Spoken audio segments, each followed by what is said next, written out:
एक amendment bill लेके आया उनने, वक्फ अमेंडमेंट बिल।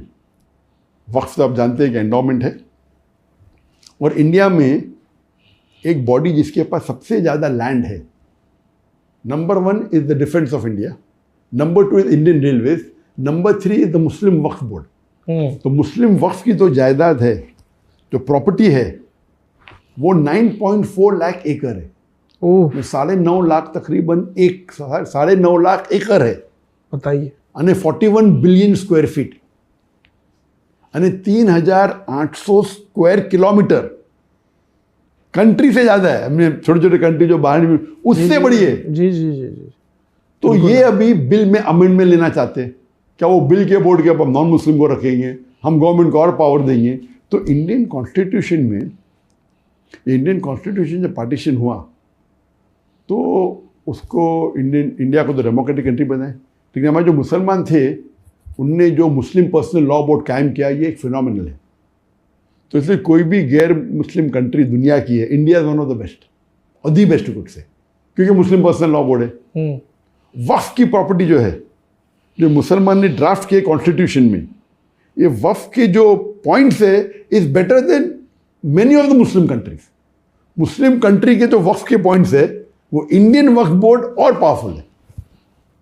इतना महफूज किया गया है ताकि जो हमारे दादा बाप दादा परदादा थे, जो डिकेड और सालों पहले, 100 साल 150 साल पहले, या जो वक्फ किया उसको सिक्योर किए थे।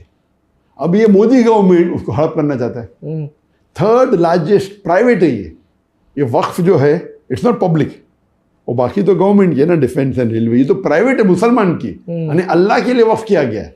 It should benefit only the Muslims. तो उसके अंदर वो अमेंडमेंट लेना चाहते हैं, अपने पास रखना। ठीक है, थोड़े मुसलमानों ने गलती की, थोड़े मुसलमान जो मुतवल्ली है अब पैसा खाए और फायदा लिए, तो फायदा लेने से वक्फ बोर्ड का नुकसान हो रहा है। तो उस आड़ में उसको एक्सक्यूज बना के बोलते हम अमेंडमेंट करना चाहते हैं। अमेंड करे तो ये पूरा हड़प कर सकते हैं, आप समझे ना। तो कुछ मुसलमान गलत है, जो मुतवल्ली है, अपने फायदे के लिए रिश्वत लेते, कम भाव के ऊपर ज़मीन दे देते ऑन रेंट, और कई बार गवर्नमेंट चीप रेंट पे ले देती।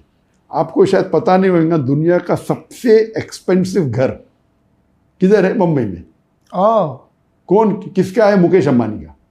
अच्छा। वो $2 बिलियन वर्थ है। कोई बोलता है 1, कौन बोलता है 1.5, $2 बिलियन।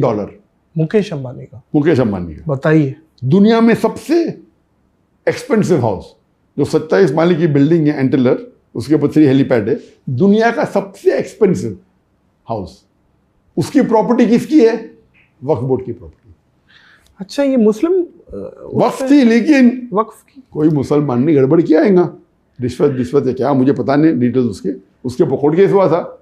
कोर्ट केस होने की वजह से महीनों तक या कई साल तक वो अपने घर में एंटर भी नहीं कर सके, लेकिन अभी वो क्लियर हो गया। ऐसा उनको दिया, वक्फ प्रॉपर्टी तो बेच नहीं सकते, वक्फ है ना।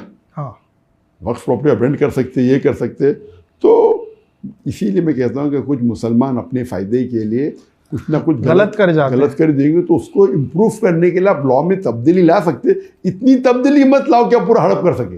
तो उनमें बोला अच्छा हम वापिस से चेक करेंगे, वक्फ प्रॉपर्टी है कहने हम गैर मुस्लिम को बनाएंगे, उसके कमेटी में गैर मुस्लिम कैसे कमेटी में आ सकता है? फिर कहने लगा कुछ प्रॉब्लम हुआ तो डीएम में वो डिस्ट्रिक्ट मजिस्ट्रेट कर सकता है। वो डिस्ट्रिक्ट मजिस्ट्रेट तो वो तो पूरा पॉलिटिकल अपॉइंटेड है। उसका मतलब ये, अगर अमेंडमेंट बिल आ गया तो गवर्नमेंट चाहे तो आराम से प्रॉपर्टी हड़प कर सकती। सही है। तो ये मैंने चंद रोज पहले कहा, ये अभी कम हो गया। तो ये जो आप बोल रहे मोदी का जो पावर है अभी, ये अमेंडमेंट बिल क्या हो गया, जब उनने टेबल किया ऑपोजिशन ने ऑब्जेक्शन लिया, तो parliament had to put it to a judiciary parliament, आप समझे ना। और बोले जिसको ऑब्जेक्शन है 13 सितंबर इज डेडलाइन, 13 सितंबर तक के जो मुसलमान को ये बिल पे ऑब्जेक्शन करो, तो ये जुडिशरी पैनल हो गया। तो मैंने मेरे बयान में क्या और एक पोस्ट किया, क्या अभी मुसलमान को जागना चाहिए। अगर एक मस्जिद हमारी बाबरी मस्जिद गई तो इतना हल्ला गुल्ला हुआ, ठीक है, हाथ से निकल गई। अगर ये अमेंडमेंट बिल पास हो गया तो हज़ारों मस्जिद जाएंगी, क्योंकि ये वक्फ प्रॉपर्टी जैसा मैंने कहा 3,800 स्क्वायर किलोमीटर से ज़्यादा है। इट इज़ 9.5 लाख तकरीबन एकड़ लैंड है। इसके अंदर हज़ारों मस्जिद है, लाखों होंगी, हज़ारों कब्रिस्तान है, मदरसा है, प्रॉपर्टीज़ है, आराम से हाथ से जा सकती है, कुछ नहीं कर सकते। तो मैंने कहा मुसलमानों से, अगर आप नहीं जागेंगे आज, अल्लाह आपको दोषी ठहराएगा, आपको और हमको। बेशक बेशक। ये हमारा फ़र्ज़ है। बेशक। अगर हमारे बाप दादा ने, परदादा ने वक्फ किया है तो हमें हमारे बेहतरी के लिए, और हम सो रहे हैं, हम इसके रिस्पॉन्सिबल है। बेशक। तो मैंने कहा आप जाके ऑब्जेक्शन रेज करो। और अगर 2.5% मुसलमान भी, हमारी आबादी 210 मिलियन है, 210 मिलियन है, 21 crore according to PW report and Indian report. अगर 2.5% भी, अगर 50 लाख भी ऑब्जेक्शन किए, 2.5% सिर्फ, तो ये बिल रुक जाएगा। तो क्योंकि मैं मुसलमानों को कह रहा था ऑब्जेक्शन लो, तो ये गोदी मीडिया को आप देखेंगे अभी शुरू हो गया। मैं कल परसों देख रहा था, oh doctor Zakir Naik is inciting hate. What inciting hate? मैं हक मान रहे हमारा। If I am trying to guide the Muslim brothers and sisters कि आप ये बिल को रिजेक्ट करो, तो ये अमेंडमेंट बिल रुक जाएंगी।